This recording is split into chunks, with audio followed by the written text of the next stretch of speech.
오전에는 등달기 울력하고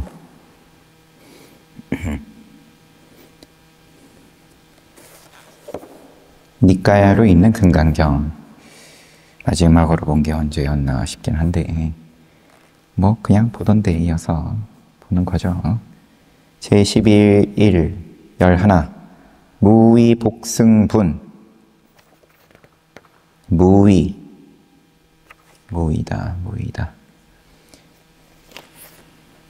무위복승분 감을 잡기 위해서 10번째는 뭐였냐 한번 보죠. 10번째는 장엄 정토분. 그래서 옛날 연등부처님께 수기 받은 게 있겠냐? 어떤 법도 얻은 게 없습니다. 수불이여 어떤 보살이들 내가 국토를 장엄하겠다 이런 말은 사실이 아니다. 왜냐하면 국토 장엄이란 장엄이 아닌 것을 그렇게 이야기한 것이기 때문이다. 장엄이 아닌 것을 장엄이라고 한 것이다. 열애가 이름하여서 국토 장엄이라고 불리는 거다. 그러므로 보살, 마하살들은 어떤 것에도 머물지 않고 마음을 일으켜야 한다. 국토 장엄 국토 장엄에 마음을 머물면서 말을 하는 것은 거짓이다. 국토장엄뿐만 아니라 뭐가 됐든 간에 머물면서 이야기하는 것은 거짓이다. 보살은 그렇게 말하지 않는다. 보살은 머물지 않는다. 머물지 않으면서 쓰기 때문에 그렇게 받아들이는 것은 잘못 받아들이는 거다. 그러므로 보살 마하살들은 어떤 것에도 머물지 않고 형색, 색성량, 미촉법 어디에도 머물지 않고 마음을 일으킨다. 수보리야 그것은 마치 어떤 사람이 성취한 몸은 수미산과 같이 큰 몸이라고 하는 것과 같다. 어떻게 생각하는가 수보리여 그 사람의 자기 존재는 크지 않은가. 여기서 지금 성취한 몸이라고 해서 거기에 대해서 지금 뭐 구절구절별로 설명을 하는 구성은 아니다 보니까는 지금 이 책은 큽니다 세존이시여 자기 존재는 크다. 왜냐하면 존재가 아닌 것을 이름하여서 자기 존재라고 부처님께서 열애께서 하셨기 때문에 그렇다. 그것은 존재도 아니고 비존재도 아닙니다. 그러므로 자기 존재라고 불리는 거다. 설명은 선해였을 때 연등부처님으로부터 수기받은 이야기 쭉 소개를 하고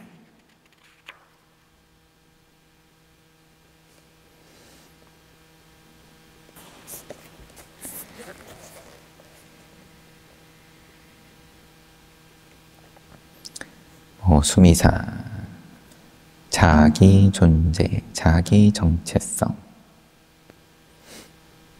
존재나 비존재로 규정되는 명사적 존재가 아니라 이제 늘 나오는 것처럼 업보는 있으나 작자는 없다 이런 관점에서 이제 업식으로서 쭉 이야기를 하는 거죠. 여기 장엄 정토분에 어떤 것에도 머물지 않고 마음을 일으킨다. 응무소주 이생기심 제일 유명한 구절 뭐 그렇다는 것도 나오고 금강경 듣고 깨달은 육조 해능 스님도 나오지만 선 어록 부분은 건너뛰고 11번째 무위복승분 세종께서 말씀하셨다. 수보리여 어떻게 생각하는가? 겐지스강에 있는 모래의 수와 같은 수에 겐지스강에 있는 모래의 수는 많지 않은가? 곱셈한 거예요. 제곱한 거죠. 겐지스강 모래수 곱하기 겐지스강 모래수.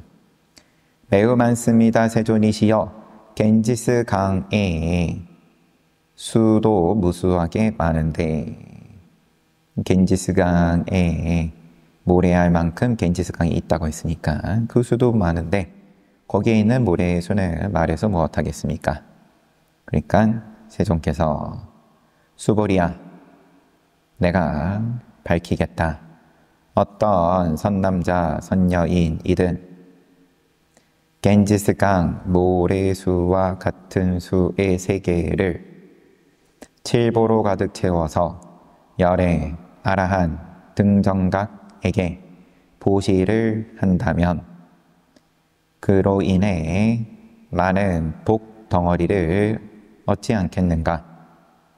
많습니다. 세존이시여. 헤아릴 수 없고 측량할 수 없는 복 덩어리를 얻을 것입니다. 그러니까 그것보다 이 법문에서 단지 삭구계만을 뽑아서 다른 사람을 위해 가르쳐주고 설해준다 할지라도 이로 인해 생기는 복덩어리가 헤아릴 수 없고 측량할 수 없이 더 많다. 칠보로 가득 채워서 열애, 아라한 등 정각에게 보시 올리는 것보다 삭구계만 뽑아서 남에게 깨닫게 해줄 수 있으면 그게 복덩어리 더 많이 생산한다. 이게 지금 무위 복승분이죠.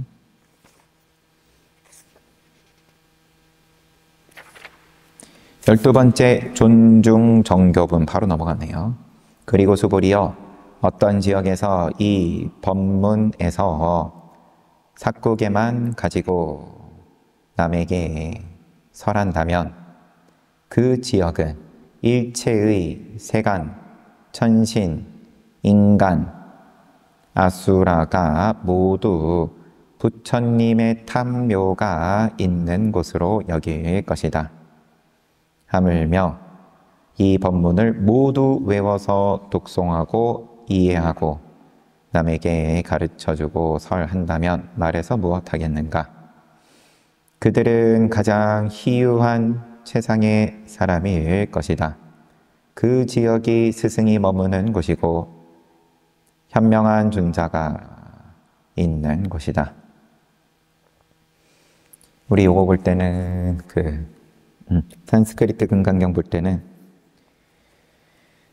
조금 포인트로서 이야기를 한 부분이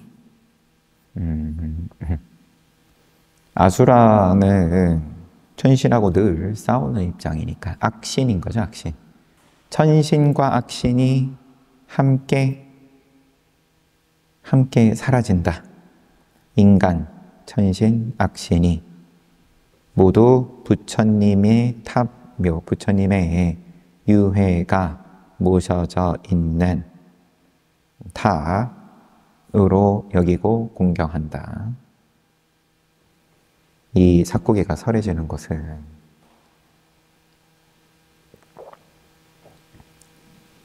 천신, 악신이 같이 사라진다.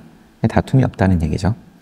그런 입장에다 포인트를 두고 산스크리트 금강경을 앞에 다른 책에서 우리가 봤었는데 여기서 뭐라고 하실란지 어쨌든 제11 무위복승분하고 12 존중 정교분 합쳐가지고 뭐 복에 대해서 얘기를 좀 하시고 그런데 그보다 중요한 것은 삶을 바르게 일깨워주는 가르침이다. 바른 삶과 물질적인 풍요 이거 두 개가 비교를 해서 이야기하는데 이제 바른 삶이라고만 말하면 열의 열은 다 모양으로 이해하니까 악을 짓지 않고 선을 행하고 등등. 그러니까 물질을 얘기를 하든 이제 재물을 얘기를 하든 아니면은 도덕적으로 바른 삶을 얘기를 하든 그 차이를 얘기하는 게 아니죠, 당연히 여기서. 삼천대천 세계 칠보로 가득 채워가지고 보시를 하는 것과 사구계를 깨닫는 게 뭐냐? 그거 사구계를 깨달으면 바른 삶이냐? 이러면은 알면서 이렇게 썼으면 그러면은 이제 오해가 생기는 거고, 물질적 풍요를 누리는 세계는 바른 삶을 사는 세계보다 행복 지수가 떨어진다는 것은 이미 잘 알려진 사실이다. 그래요. 바른 삶을 살든 행복 지수가 어떻게 측정을 하는 건지 모르겠지만 게이지가 있어가지고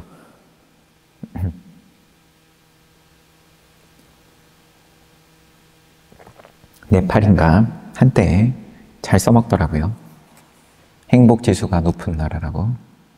풍요롭지 않지만 이제 불교 국가이기도 하고 네팔인지 어딘지 여튼 그러더니만 거기도 인터넷 들어가고 문명의 이기가 남들 풍요롭게 잘 사는 거를 인터넷으로 다 구경하고 하니까 확 떨어졌다, 행복지수가.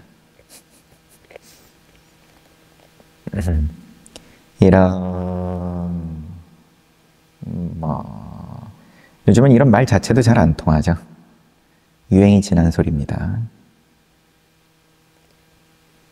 가난하지만 바른 삶을 사는 세계가 행복지수가 높다. 그러면은 바르지 않은 삶을 살지만 물질적으로 풍요로운 게 행복지수가 높냐? 그것도 아니고, 행복지수를 어떻게 재는 건지 모르겠지만 바른 삶도 모양이고 물질적으로 풍요로운 것도 모양이고, 어차피 모양은 생로병사이니까 생로병사끼리 비교를 왜 하면서 도덕적인 우월감을 가지려는 건지는 청빈하다, 이 유학에서 이야기를 하는 청빈하다도 역시나 모양이죠.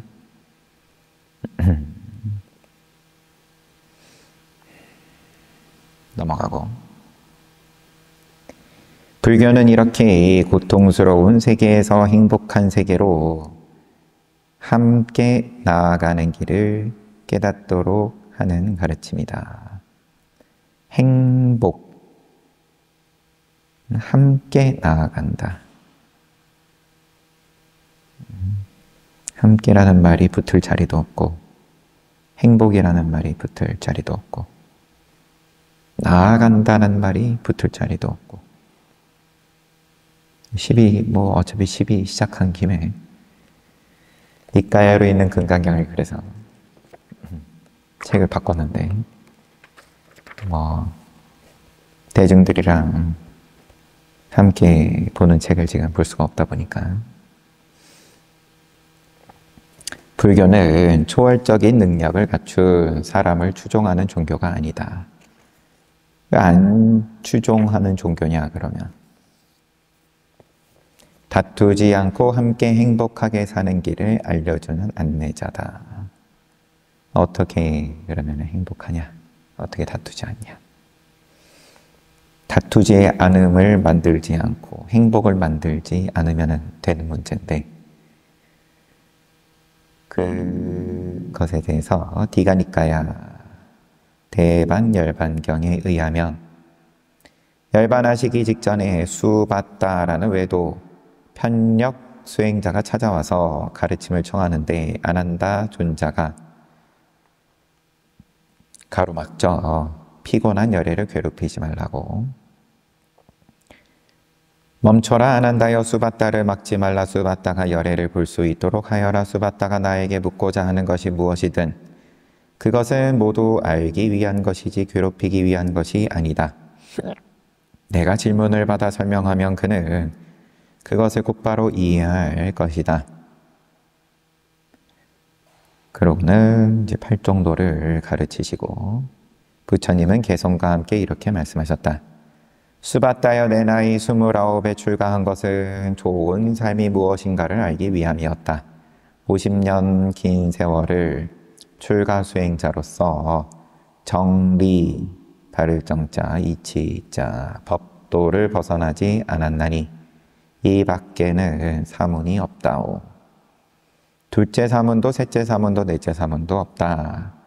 다른 법과 율에는 논쟁만 있을 뿐 사문이 없지만 이 가르침에 율에서 이 가르침과 법과 율에서 비구들이 바르게 살아간다면 이 세상은 아라한들이 사는 세상이 될 것이다.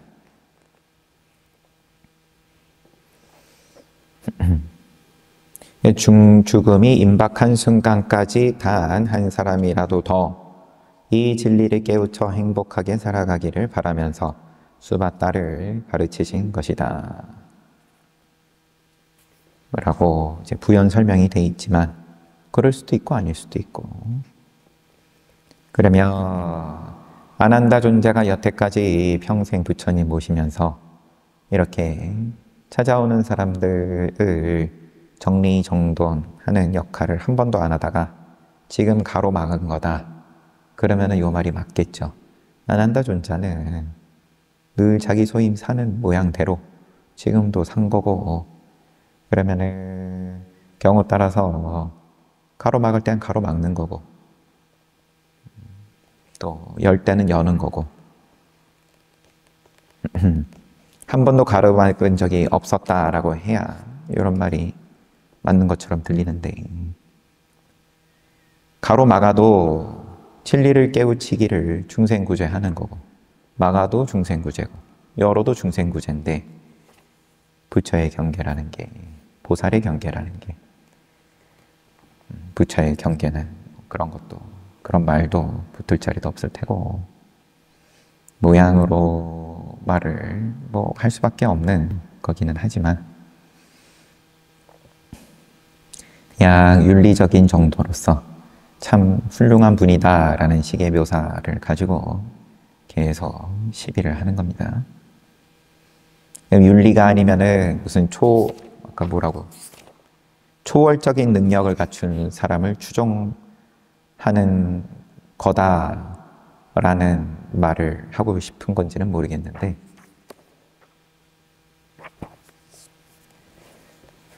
자, 다 자기 보고 싶은 대로 보는 거니까 보고 싶은 대로 보지만 기결점이 어디 있냐. 아, 나는 이 차 저 차에서 부처님이 참 훌륭하다, 믿음이 난다. 말은 누구나 할 수 있는데, 물론 누구나도 하는 건 아니기는 하다만,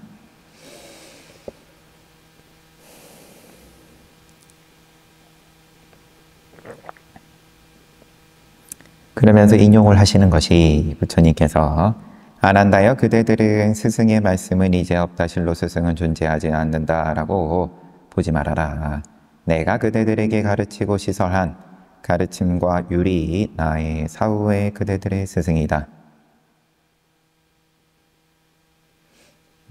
그러면서 이것이 마지막 순간까지 업보는 있으나 작자는 없는 열애의 삶을 몸소 보여주신 것이다. 거꾸로 얘기하면은 그럼 아닌가요? 가르침과 율이 그대들의 스승이다.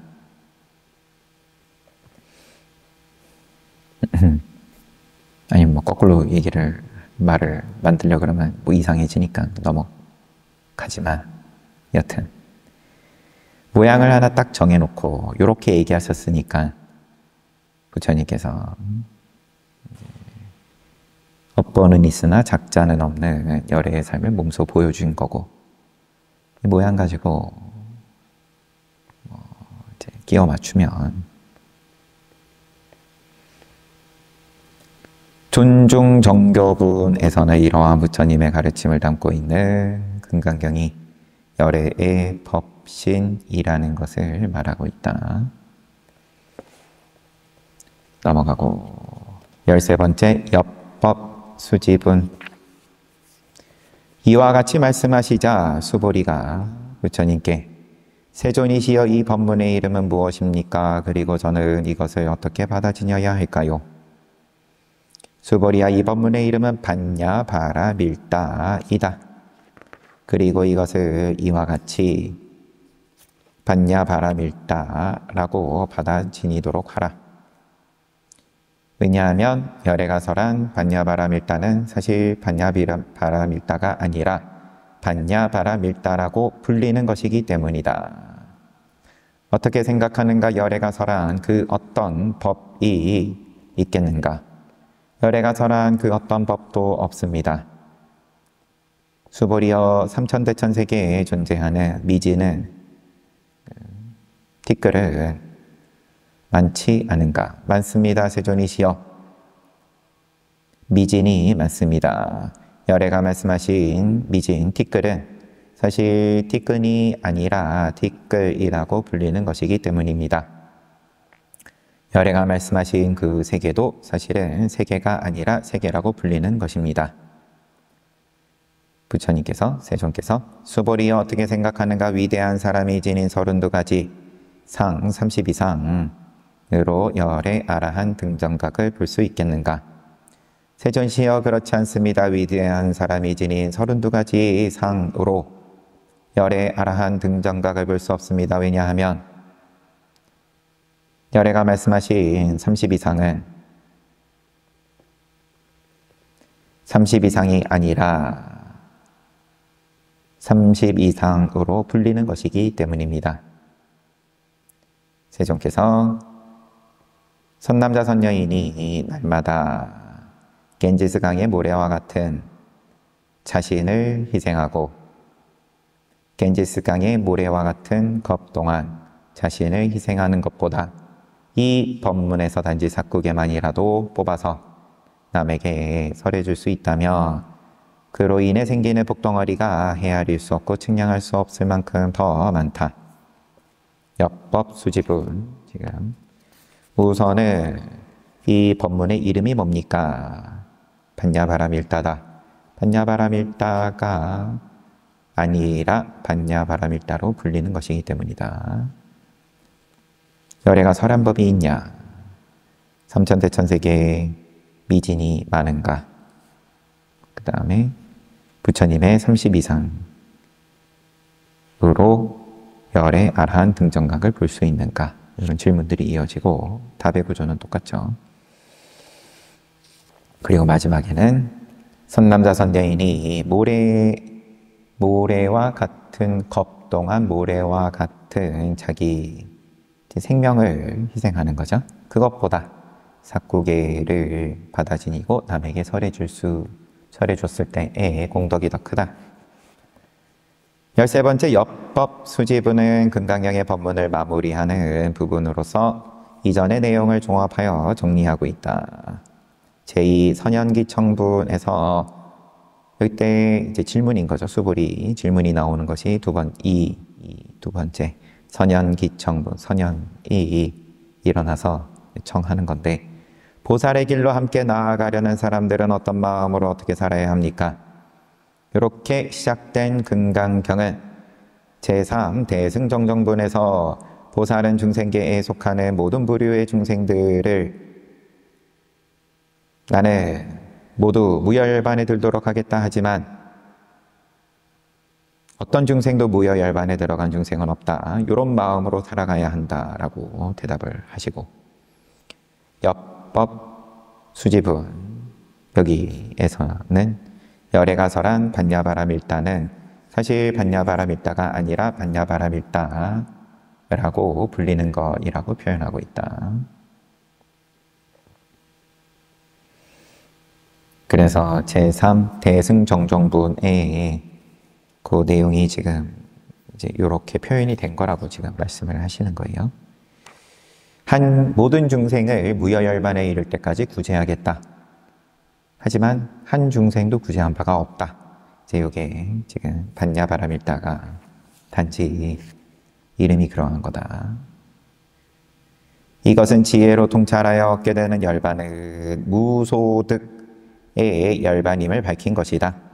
다시 말해서 지혜로 통찰하여 자라는 망상에서 벗어나는 것을 반야바라밀다라고 부르는 것이지 열반의 세계가 따로 존재하는 것이 아니라는 것이다. 지혜로 통찰하여 자아라는 망상에서 벗어나는 것을 반야바라밀다. 이것도 깨닫지 못한 입장에서 하는 표현인 거고, 대승기실론식으로 이야기를 하자 그러면은 시각, 본각, 깨닫고 보니까 본각이더라, 본래 깨달음이더라. 시각으로서 깨닫지 못한 입장에서 자아가 있고 망상에서 벗어나고 이런 말들을 갖다 붙이는 거지. 열애가 설한 그 어떤 법도 없다는 말씀은 이러한 사실을 보다 분명하게 보여주는 거다. 열애가 설한 그 어떤 법도 없다. 네, 이 설명을 그냥 넘어갈게요. 제7 무득 무설분에서 열애가 체험하여 깨달은 어떤 법도 없고 열애가 가르친 어떤 법도 없다라고 밝힌 것을 여기서 다시 한번 이야기한 거고, 무득 무설분, 거기서 모든 중생은 불성 가지고 있다. 어록을 한참 얘기를 하시면서 건너뛰었죠.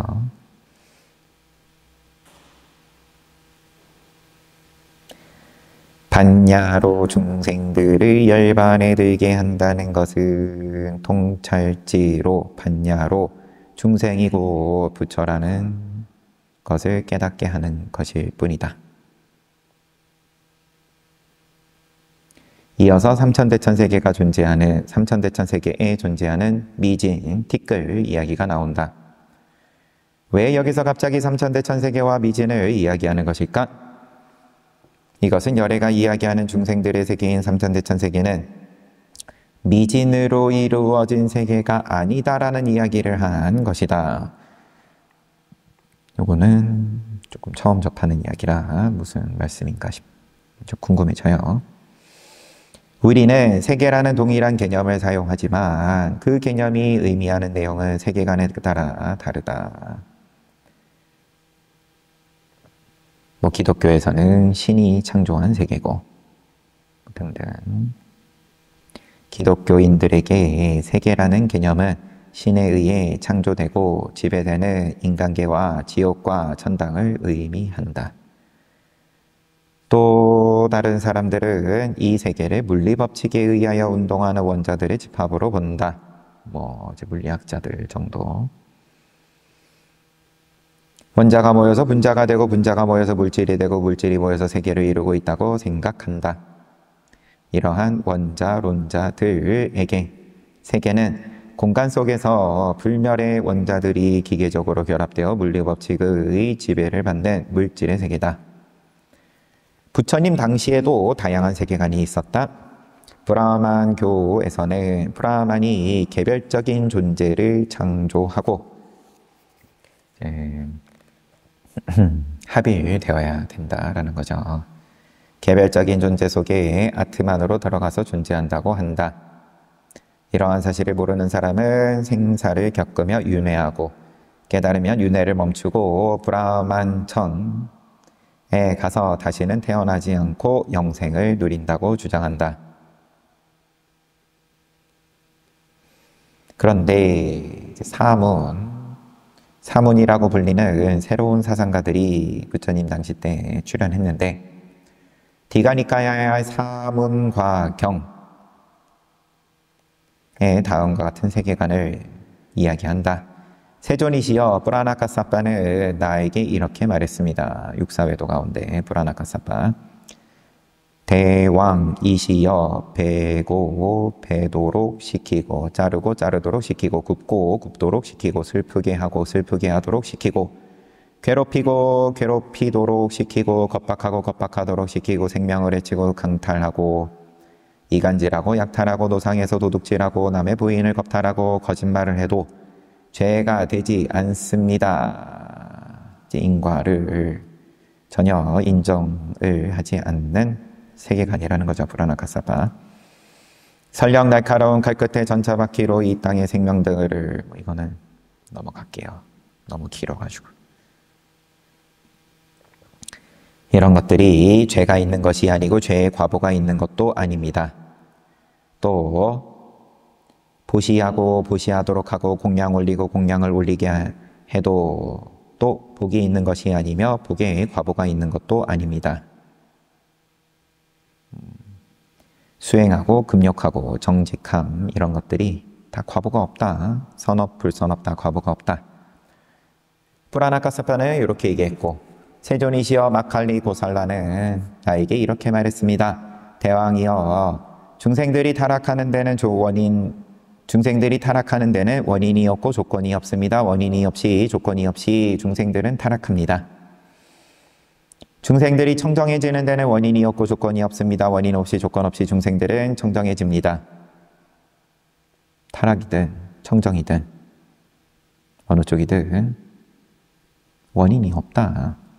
자신의 업도 없고 타인의 업도 없고 인간의 업도 없고 위력도 없고 정진도 없고 인간의 힘도 없고 인간의 노력도 없습니다.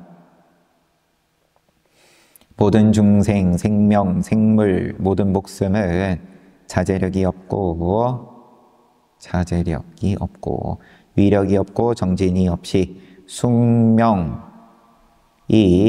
결합하여 존재로 성숙하고 6가지 계층에서 고락을 겪습니다. 또 이런 이야기들이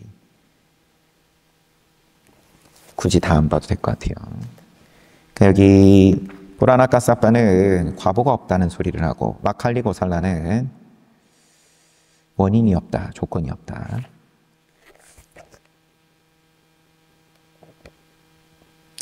그냥 살아가는 거다. 던져진 실타래가 풀리면서 굴러가듯 어리석은 사람이든 현명한 사람이든 각자 숙명에 정해진 만큼 유전하며 윤회하고 괴로움을 끝냅니다.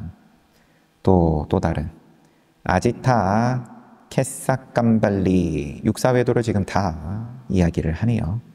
아지타 캐사캄발리는 대왕이시여 도시도 없고 재물도 없고 헌공도 없고 선, 악, 업의 과보도 없습니다. 현세, 내세, 부모도 없고 중생의 화생도 없습니다. 인간은 사대로 된 것이며 죽으면 흙은 사대 가운데서 흙은 지신으로 녹아들고 물은 수신으로 불은 화신으로 바람은 풍신으로 녹아 돌아가며 감관은 허공으로 흩어집니다. 뭔가 좀 자연주의적 내지는 뭐라고 해야 되죠? 그냥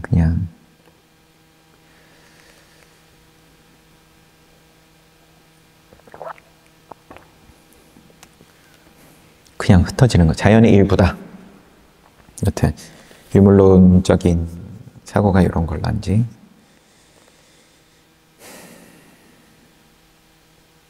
그냥 재가 된다. 몸이 파괴되면 단멸하여 사라지며 사후에는 존재하지 않습니다. 아지타 캐사캄발린의 사상이었습니다. 그 다음에 빠꾸다 까짜야나 는 나에게 이렇게 말했습니다. 대왕이시여 7가지 실체는 만들어진 것이 아니며 만들어진 것으로 구성된 것이 아니며 창조된 것이 아니며 성녀처럼 생산할 수 없으며 기둥처럼 움직일 수 없는 것입니다. 움직이지 않고 변화하지 않고 상호간의 괴로움이나 즐거움이나 고락을 상호간에 부족하게 방해하지 않습니다. 상호간에 부족하게 방해하지 않습니다. 이 말이. 7가지가 뭐냐? 지신, 수신, 화신, 풍신, 낙, 고, 그리고 명아가 7번째입니다.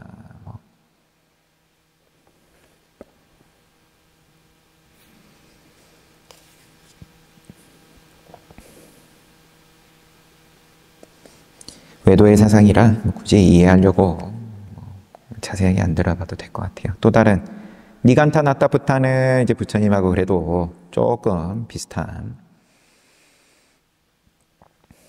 교류도 좀 많이 있었죠. 대왕이시여 니간타는 네 가지 금계를 지켜서 자신을 제어합니다. 대왕이시여 그렇다면 니간타는 어떻게 네 가지 금계를 지켜 제어하는 것일까요? 모든 참물을 금제하고 찬물을 금제한다. 여기 주석이 있어요. 찬물 속에는 눈에 보이지 않은 생명이 살고 있을 수 있으므로 찬물을 먹는 것을 금했다. 자이나교 니간타 나타부타는 생명을 죽이지 않는 것에 대해서 굉장히 이제 정밀하게 강조하다 보니까 눈에 보이지 않는 생명이 살고 있는 찬물 먹지 말아라. 모든 악을 금제하기 위해 노력하고 모든 악의 금제를 즐기고 모든 악의 금제를 즐기고 모든 악의 금제를 성취합니다. 대왕이시여 이와 같이 니간타는 네 가지 금계를 지켜 제어합니다. 대왕이시여 니간타는 자아를 성취하고 자아를 제어하고 자아를 확립했다고 말하는 겁니다. 이렇게 네 가지 금계를 잘 지킴으로써 세존이시여 산자야 벨라티푸타는 산자야 여기가 이제 사리불 존자가 처음에 목련 존자하고 우파티스하고 골리다가 의탁했었던 산자야 대왕이시여 만약 당신이 내세는 있는가라고 묻는다면 그리고 만약 내가 내세는 있다고 생각한다면 나는 당신에게 내세는 있다라고 대답할 것입니다. 그러나 나는 이와 같이 생각하지 않습니다. 나는 그렇다고도 생각하지 않습니다. 나는 달리 생각하지도 않습니다. 아니라고 생각하지도 않고 아닌 것이 아니라고 생각하지도 않습니다. 내세는 없는가? 내세는 있기도 하고 없기도 한가? 내세는 있지도 않고 없지도 않은가? 화생하는 중생은 있는가? 화생하는 중생은 없는가? 화생하는 중생이 있기도 하고 없기도 한가? 화생하는 중생은 있지도 않고 없지도 않은가? 이런 식으로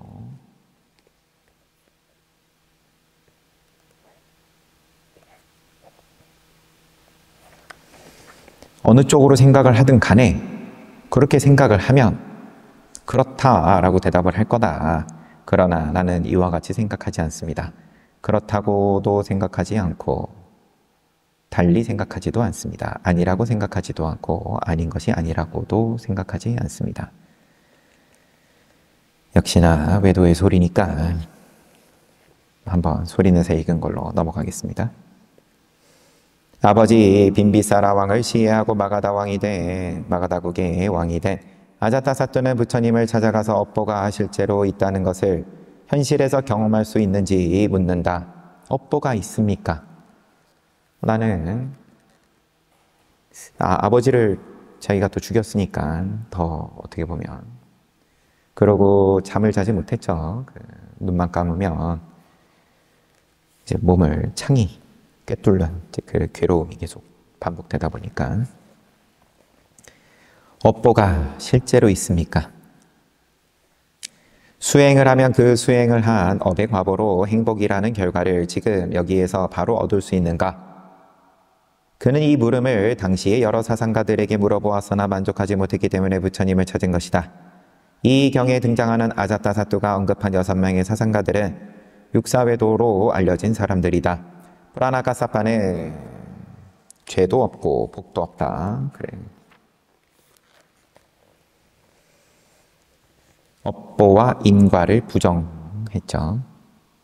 단지 우연히 얻게 되는 재물과 권력이 행복한 삶을 주는 거다. 그러면 아버지를 죽이고 왕위에 오른 아자타사뚜에게 면죄부를 주는 소리인 거죠.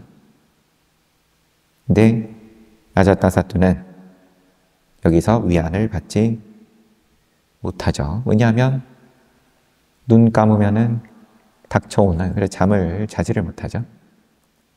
그 괴로움에 대해서 눈을 감으면 온몸을 수백 수천 개의 창이 꿰뚫는 괴로움이 실제하고 있으니까 면죄부를 아무리 누가 준다 하더라도. 이와는 반대로 마칼리 고살라는 필연적인 인과율을 주장하여 인간의 자유의지를 부정하는 결정론적 숙명론자였다. 아버지를 죽인 건 숙명이었다. 그냥 운명 결정론자.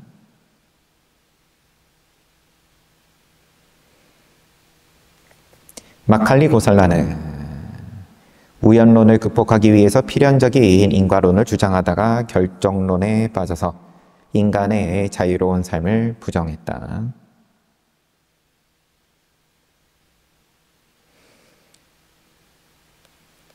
물질적 존재인 사대만을 실체로 인정하면서 아까 이야기한 죽으면 그냥 다 죄가 된다.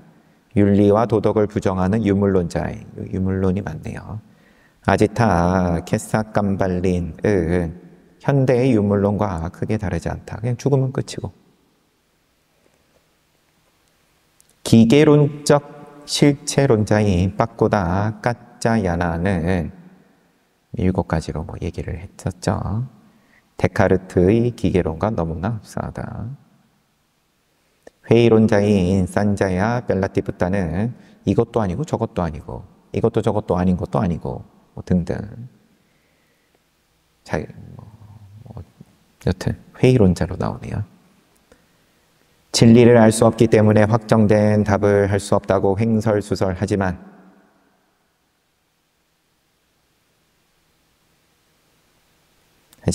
회의론은 답이 아니다.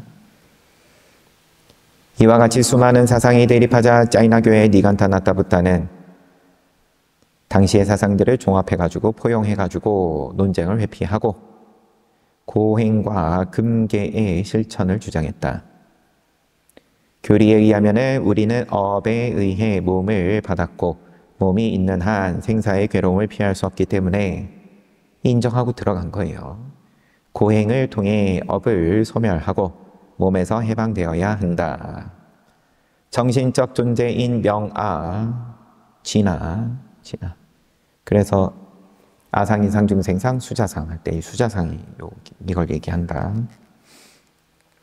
물질적 존재인 육체에서 벗어나는 것이 해탈이며 열반이다. 몸이 있으면서 그러면은 깨달을 수 없다는 말이기도 한 거죠. 반면 다르게 보자면.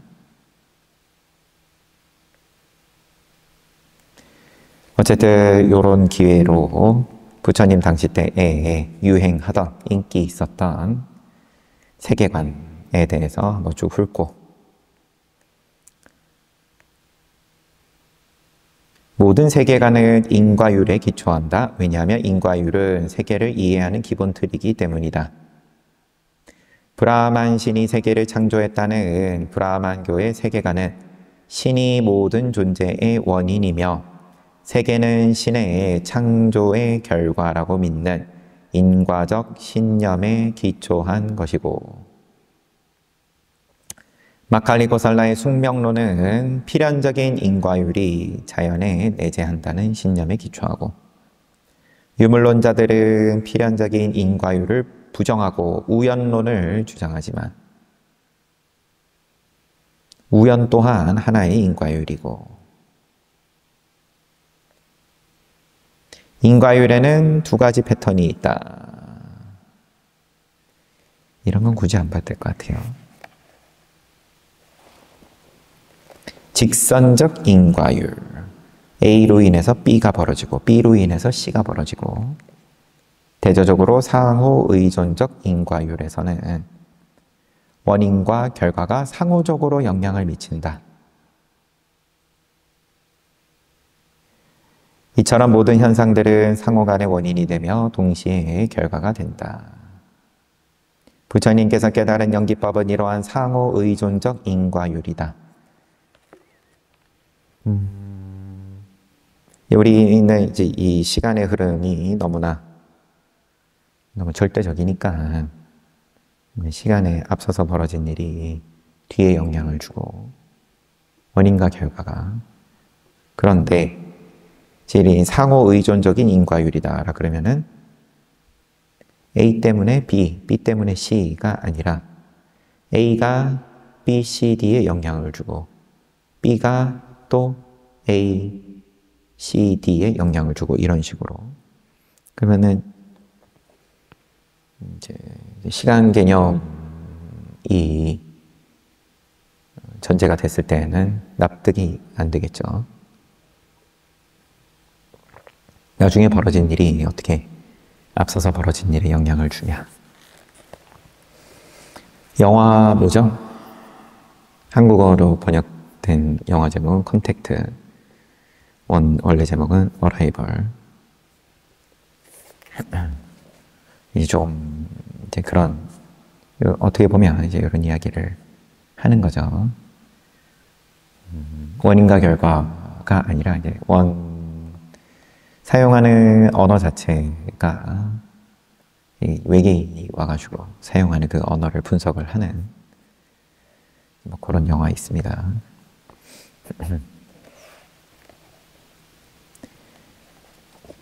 부처님께서 깨달은 연기법은 이러한 상호의존적 인과율이다. 잡아함경의 연기법에 대해서 다음과 같이 이야기한다. 연기법은 내가 만든 것도 아니고 다른 사람이 만든 것도 아니다. 그러므로 열애가 세상에 나타나거나 나타나지 않거나 법계는 상주한다. 어제 저녁 때 연기법 책 볼 때 나왔던 부분이죠. 부처가 있고 없고랑 상관이 없고 법계는 상주하고 열애는 이 법을 깨달아 등정각을 이루어 여러 중생들을 위하여 분별하여 연설하고 설하고 개발하여 현시하나니 소위 이것이 있을 때 저것이 있고 이것이 나타날 때 저것이 나타난다. 부처님에 의하면 연기법은 인간이 고하는 것이 아니라 법계에 변함없이 존재하는 인과 법칙이다. 부처님께서 깨달은 인과율은 당시 인도에서 유행하던 인과율과 근본적으로 달랐다.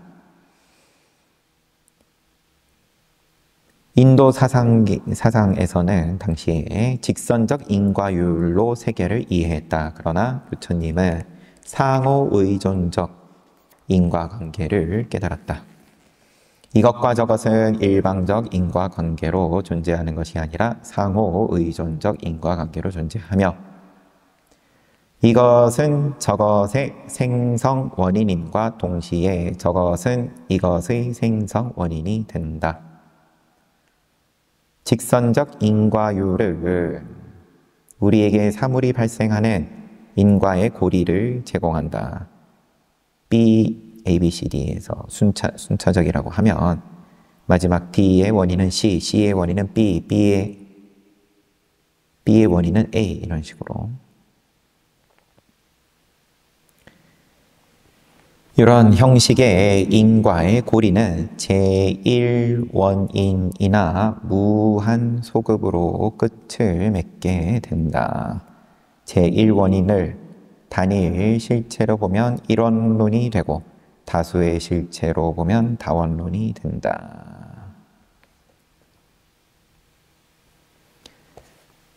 직선적 인과율은 우리에게 양자택일을 요구한다. 제1원인이 있는가 없는가, 있으면 그것이 정신적인가 물질적인가.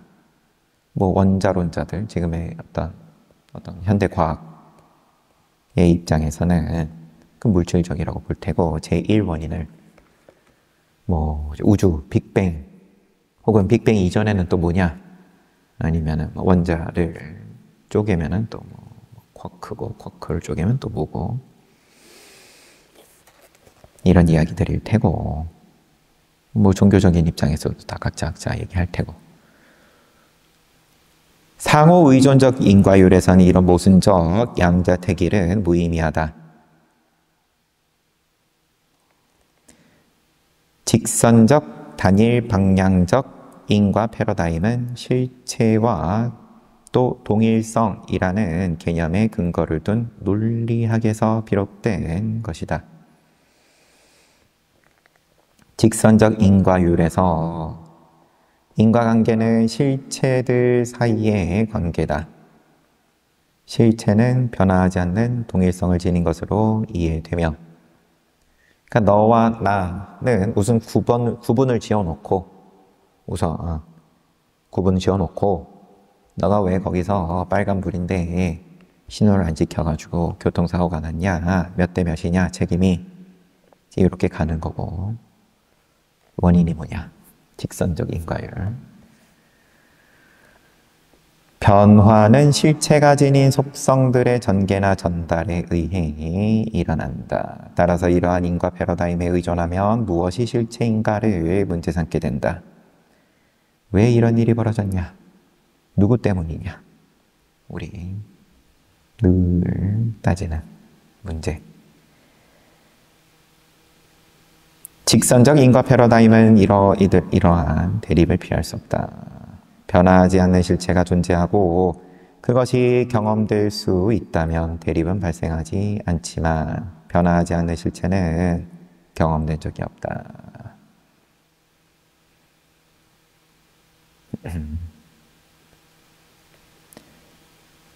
어떤 경우에도 불변의 실체는 그 경험적 근거가 없는 추상적 개념이다. 이러한 추상적 개념으로 만든 이론은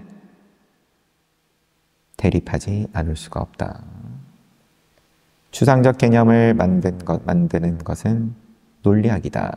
논리학에는 두 가지 법칙이 있고 하나는 귀납법, 다른 하나는 연역법.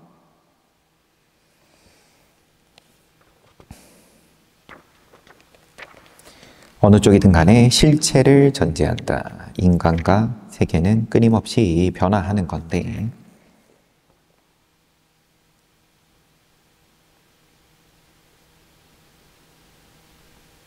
인도 철학의 윤회설은 이러한 생각에서 비롯된 것이고 당연히 몸은 늙고 병들고 죽고 변하지만 그 가운데 변하지 않는 뭔가가 존재한다. 그러니까 그게 새로운 몸 받고 그런 윤회를 이야기를 하는 거고 그건 다 실체론적 사고다. 부처님께서는 디가니까야에서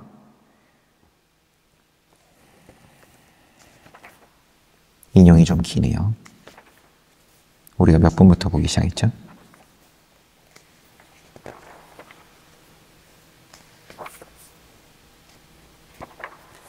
모르겠어요. 봐보죠.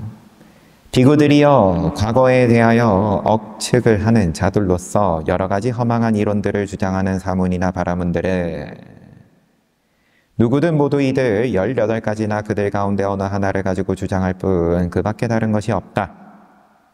이제 어떤 사견을 18개로 과거를 가지고 따지는 사견 18가지인 거예요. 부처님께서 쭉 봤는데 이거 뭐 다 여기서 벗어나는 게 없네. 뭔가 신선한 게 없네. 맨날 그 소리가 그 소리네.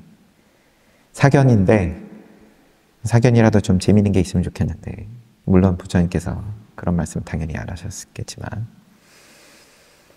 인간의 어떻게 보면 상상력의 한계인 거예요. 상상력도 어차피 이 세계 내지는 차원에 종속되어 있으니까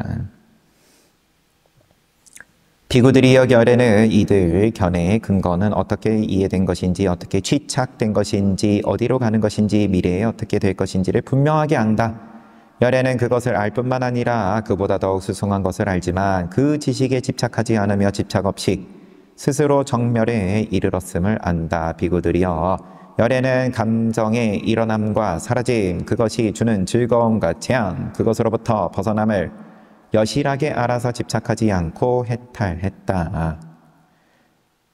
감정의 일어남과 사라짐 그것이 주는 즐거움과 재앙 이런 것에서 벗어났다. 비구들이여 이것이 현자만이 알 수 있는 심오하고 보기 어렵고 깨닫기 어렵고 고요하고 사변을 벗어난 미묘하고 훌륭한 진리이다. 비구들이여 과거에 대하여 미래에 대하여 과거와 미래에 대하여 억측을 하는 사문과 바라문들이 과거와 미래에 대하여 62가지 이제 과거에 대해서 18개 또 이제 미래에 대해서 또 몇 개 과거, 미래 한꺼번에 얘기하는 게 몇 개, 합쳐가지고 62가지 근거를 가지고 여러 가지 허망한 이론들을 주장하는 것은 그 사문과 바람은 존자들이 알지 못하고 보지 못하고 느끼고 갈에에 빠져서 두려워하는 몸부림이라오. 이 사견들은 다 알지 못하고 가래에 빠져서 두려워하는 몸부림이다. 이러한 허망한 이론들을 주장하는 것은 촉 때문이다. 이러한 허망한 이론들을 주장하는데 실로 그들이 촉 없이 지각하는 일은 있을 수 없다. 비구들이여 상주론자인 사문이나 바라문들이 네 가지로 자아와 세계는 상주한다고 주장하는 것은 과거에 대하여 미래에 대하여 과거와 미래에 대하여 억측을 하는 사문과 바라문들이 과거와 미래에 대해 62가지 근거를 가지고 여러 가지 허망한 이론들을 주장하는 것은 모두 육촉입처로 경험을 반복하기 때문이다. 촉 때문이고 육촉입처로 그거를 모터를 계속 돌린다. 경험을 반복하기 때문이다. 그들에게 수로 인하여 애가 애로 인하여 취로 인하여 유가 유로 인하여 생으로 인해 도사, 우, 비, 보, 뇌가 생긴다. 비구들이여 비구가 육촉입처의 집, 또 그것의 소멸, 그것이 주는 즐거움, 또 재앙, 그것으로부터 벗어남을 출리 여실하게 안다며 이 비구는 그 모든 것보다 수승한 것을 아는 것이다. 육촉입처 실체론적 무엇이 있다라고 하는 변하지 않고 존재하는 무엇이 있다라는 실체론적 사고는 어디서 비롯된 것이냐? 육촉입처에서 비롯되었다. 촉에서 비롯되었다. 이 경에서는 실체론의 근거를 무지, 그 다음에 수에 두려움이라고 이야기한다. 모든 것은 무상하게 변화한다. 우리는 이렇게 잠시도 멈추지 않고 변화하는 현상 속에서 자신이 느낀 감정을 토대로 감정을 일으키는 성질을 소유하고 있는 대상이 실체로서 외부에 실제한다고 생각한다. 잠시도 멈추지 않고 변화하는 현상 속에서 자신이 느낀 감정을 토대로 감정을 일으키는 성질을 소유하고 있는 대상, 자기 감정을 토대로 나도 감정, 감정 덩어리, 너도 감정 덩어리, 감정끼리 부딪히면 늘 싸움이고 늘 하하호호도 어차피 다툼인 거고 싸움은 당연히 다툼인 거고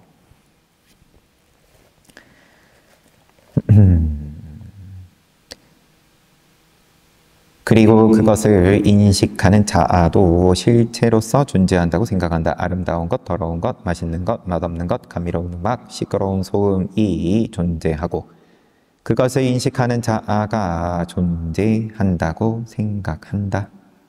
아름다운 것은 변화하여 추한 것이 되고 맛있는 것은 배가 부르면 맛이 없어진다. 그러나 이제 변한다 이런 얘기인데 넘어가고 외부의 사물도 변화하며 그것을 인식하는 주관도 변화한다. 이러한 변화 속에서도 변하지 않는 실체가 있다는 생각을 고집하는 것은 그러한 느낌을 갈망하기 때문이다. 그러한 느낌, 변화하지 않는 것. 내가 엄마 저거는 사야 돼. 너무 가져야 돼. 너무 좋아. 그리고 가지고 나서도 나 이거 너무 좋아. 서랍 안에 넣어놨다가 일주일 뒤에 꺼내보고도 이거 너무 좋아. 이게 돼야 되는데 짝지를 만나고 연애를 하고 결혼을 하고 한평생을 같이 살고, 그럼 처음에 그 마음이 계속되기를 갈망하기 때문이다. 이러한 변화 속에서도 변화하지 않는 실체가 있다고 생각을 고집하는 것은 그러한 느낌을 갈망하기 때문이다. 변화하지 않는 실체가 있다는 생각을 고집하는 것은 변화하지 않는 실체가 있는 느낌을 갈망하기 때문이다.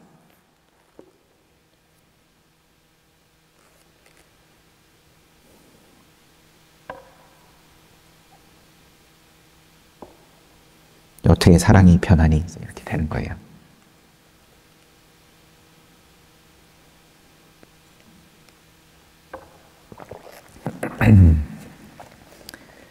모든 인간관계, 그렇죠. 즉 아름다운 것을 계속해서 보고자 하는 갈망이 아름다운 것을 관념적으로 실체화하는 것이다. 사랑을 실체화한다. 관념적으로. 바꿔 말하면은 관심이 없는 것은 실체화되지 않는다. 모양으로서 책상을 필요로 하지 않는 사회에서는 책이 없어서라고 되어 있는데, 예를 들어서 지금 종이책, 그 다음에 종이책이 아직 없어지는 사회는 아니지만 글쎄 한 30년쯤 지나면 아예 없어질란가요? 30년쯤 지나면 지구가 없어질 걸 걱정하는 사람들도 있는 판이니까. 근데 책이 없어지면 책장? 잘 마땅한. 옛날에는 있다가 지금은 확실하게 없는 게 뭐가 있을까요? 넘어갑시다.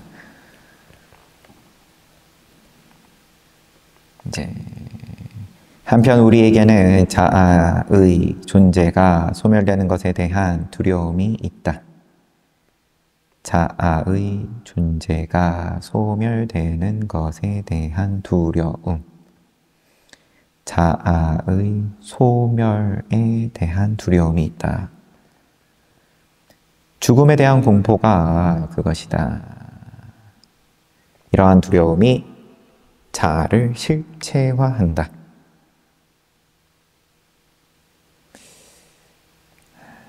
경전 기반해서 하시는 말씀이겠지만, 실체화되었으니까 사라지는 것이 두려운 거다라고. 닭이 먼저냐 계란이 먼저냐 하는 소리이겠지만, 여튼 자아와 세계는 이렇게 느낌과 갈망과 두려움을 통해서 실체화된다.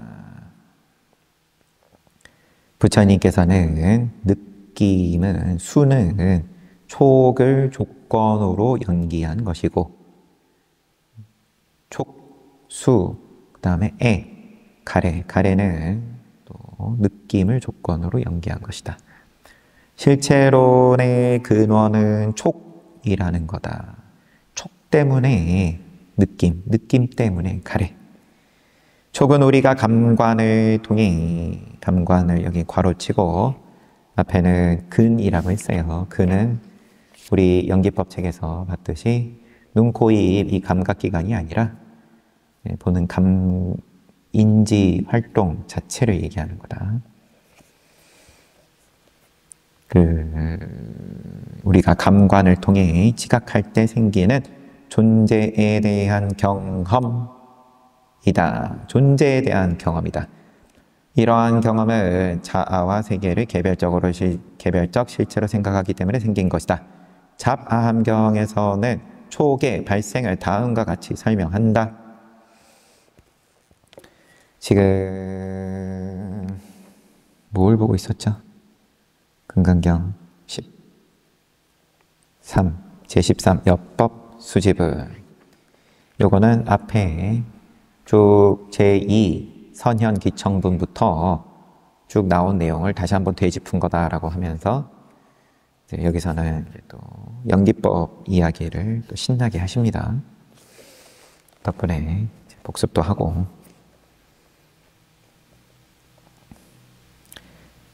자바암경에서 촉의 발생을 다음과 같이 설명하는데 두 가지 법이 있다. 안과 색. 이거 입처죠. 안입처, 그 다음에 색입처. 그러면은 요것 때문에 내육입처, 외육입처 해가지고 12입처가 있고, 그것 때문에 두 개가 부딪히면서 식이 생긴다. 안식. 이들 셋이 화합한 것이 촉이다. 네, 그러니까 바깥 경계 색, 그리고 거기에 딱 부딪히면서 식이 생기고 분별. 요 세 개가 화합한 것이 촉이다. 아는 인식, 주관, 육, 내입처, 즉 자아를 의미하고, 색은 객관, 대상, 육, 외입처, 세 개를 의미하고, 주관과 객관이 개별적으로 존재한다고 생각한다. 이러한 생각에서 사물을 보면 대상을 분별하는 의식이 생긴다. 촛불을 보면, 예를 들어서 촛불은 기름이 끊임없이 연소하는 현상인데, 우리는 촛불을 실체화하기 때문에 시간적으로 존속하는 사물로 인식한다. 이렇게 변화하는 현상을 관념적으로 실체화해서 사물로 인식하는 의식이 식이다. 우리의 의식에 실체화된 관념이 있을 때 그 사물에 상응하는 대상을 지각하면 우리는 그것의 존재를 경험하게 된다. 나중에 또 초에 불 붙어 있는 거 보면 저건 촛불이네. 그것의 존재를 경험한다. 따라서 실체론에 근거하여 대립하는 모든 견해는 촉을 인연으로 나타난 것이라는 부처님의 말씀을 이들 대립된 견해가 자아와 세계의 인간과 자연을 개별적이고 대립적인 실체로 보는 데서 비롯된 것임을 지적한 것이다. 이 자아와 세계 두 개로만 이야기를 지금 하고,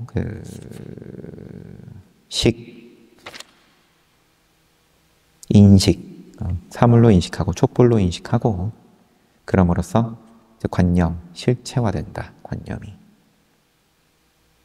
이제 이렇게 세 개가 화합된 것이 촉이다. 촉이 뭐냐? 내가 있고 쟤가 있고 이거를 인식하고, 식을 단지 인식으로만 얘기하는 건 아닐 텐데, 실체화해서 관념으로 실체화하는 인식, 이것이 이제 식이다. 부처님께서는 모든 것은 연기함으로 무상하며 영원하지 않고 항상하지 않고 무아라고 말씀하셨다. 모든 것은 서로 인연이 되어 영향을 주고받으면서 끊임없이 변화하기 때문에 업보는 있으나 작자는 없다라고 설하셨다. 인지하는 자아, 행위하는 자아는 실체로서 존재하는 것이 아니라, 실체로서가 붙으면 이제 식이라는 거죠. 그 식까지 함께 화합이 되면 이게 촉인 거고, 그런데 실체로서 존재하는 것이 아니라 조건에 의해서 나타났다가 사라지는 무상한 것이다. 따라서 행위를 하는 실체는 없고 오직 행위를 통해 상호 영향을 주고받는 관계만, 업보만 있다. 이처럼 불교에서는 연기설이라는 상호 인과율에 의해 상호 인과율로 얘기를 하는 거야. 연기설. 자아와 세계, 요거를 이원화된 실체로 보지 않고 행위를 통해 영향을 주고받는 상호관계로 이해한다.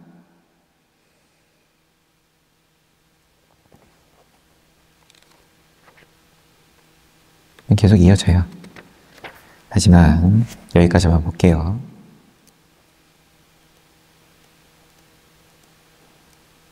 어휴.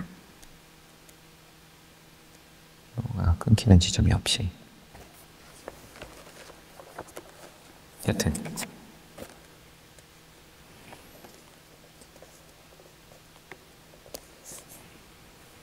재밌습니까? 재미를 실체화된 관념으로 강요하는 중이죠. 이원론 쪽으로 보는 거고, 식으로 분별, 재미라는 분별을 갖다 붙인 거고, 그러면은 이제 촉이 발생한 거고, 촉, 수, 그럼 느낌 다음에 가래가 붙는 거, 가래. 재밌어야 되는데, 재미없어. 재미없으면 안 할래. 이게 경험, 무슨 활동에 대한 경험, 뭐 그렇게 나왔죠, 촉이.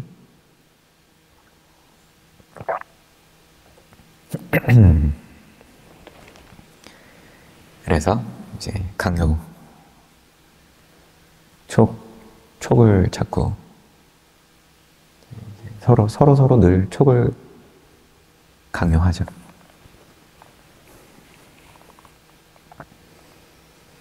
금강경은 재밌다. 강요하는 중입니다. 잘 봤습니다. 이거는 이제 오늘 굶을 수가 없으니까 오전에 등단은, 부처님 오신 날 등단은 울려 하느라고 경전을 오전에 못 봐가지고 이렇게 한번 시간을 가졌습니다. 그럼 또 언제 니까야로 있는 금강경 보게 될지 모르겠는데 비정기적이죠. 다음에 또 뵙겠습니다.